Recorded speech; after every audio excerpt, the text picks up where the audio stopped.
All right, let's turn our attention to the international story now, that is the Russia-Ukraine conflict. But let's give it a South African flavor. An urgent plea has been sent to a number of universities in the country to accept students who have just returned from Ukraine and Russia. Now, about 50 students have already come home, while others are expected to arrive next week. Their studies have been interrupted by the ongoing conflict. Joining us now is University South Africa CEO, Professor Ahmed Bawa. Prof, good morning to you. Thank you very much for your time. Just at the top of it, what can be done to assist these students who are returning to the country, not having completed their studies in Ukraine?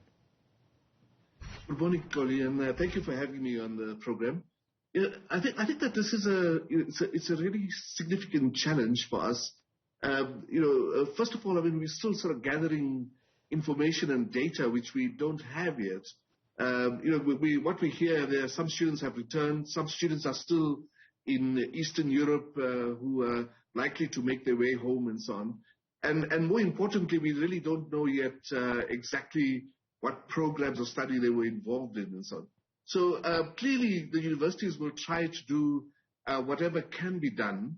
And in particular, of course, if students are very close to completing their medical programs, then I think what the universities will do is try to find a way of working with the Health Professionals Council of South Africa to work out some kind of program to allow them to complete.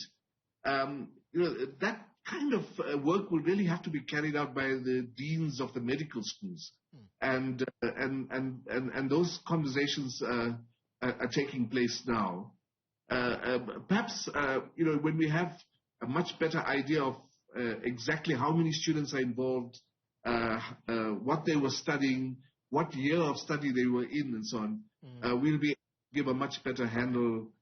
We'll have a much better handle on how to deal with the situation. It sounds complicated, Professor Bawa, but perhaps trying to simplify it slightly for us. What would be involved, let's say, because these students appear, most of them, to have been studying medicine, and as you say, some of them very, very close to completing their studies. What kind of checks would need to go into that in order to credit these students? Because I suppose that is their biggest worry, that they don't start from scratch, but they simply carry on from where they left off. Yeah. No, I think that's absolutely correct. And the closer that these students are to completion, probably, it will make it slightly easier for us to manage that. Because there's such a high demand for medical places in South Africa. There are thousands of students who qualify to get into the medical programs here, who are on standby, or actually hoping to get into medical school but can't. So you raise exactly the right point, which is that how much of information is available? Are the universities in Ukraine still functioning to give us records?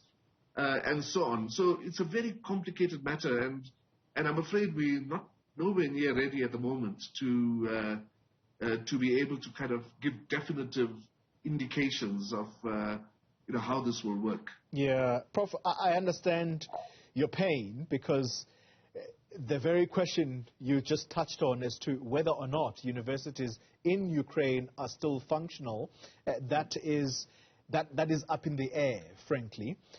But the time period that these students are going to spend trying to get places in the various institutions of higher learning in the country, are you able to predict at all as to what the time lapse might be? Because the longer they sit waiting, the easier it is for them to forget some of the stuff that they have been studying.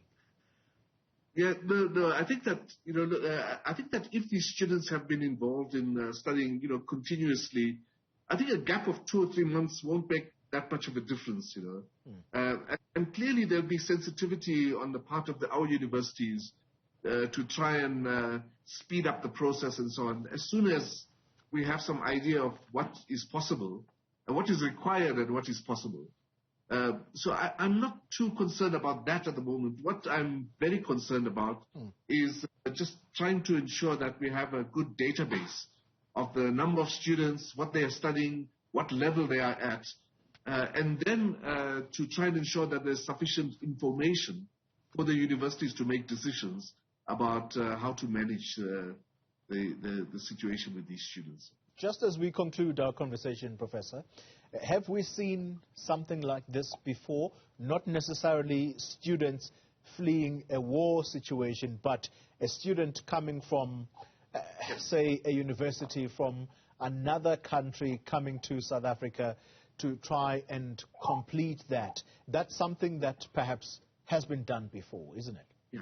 No, in fact, there's a very good example. There's students who went to Cuba to study, who were taken to Cuba to study medicine there, who sort of completed their qualification there, but had to come back and then prepare for the South African registration examinations, which is much more complicated. So that has been done in the past, and that program is running. So there is that experience at least. And of course, if there are students who complete their qualifications in other countries and want to come to work in South Africa, then want to come back to South Africa to work, then they have to go through this process of engaging in the requirements of for registration with the Health Professionals Council of South Africa. So there is experience. The question really is, just having the right amount of information and data and so on. Yeah, all right. I suspect, Prof, what we are going to have to contend with here is the flexibility within our institutions.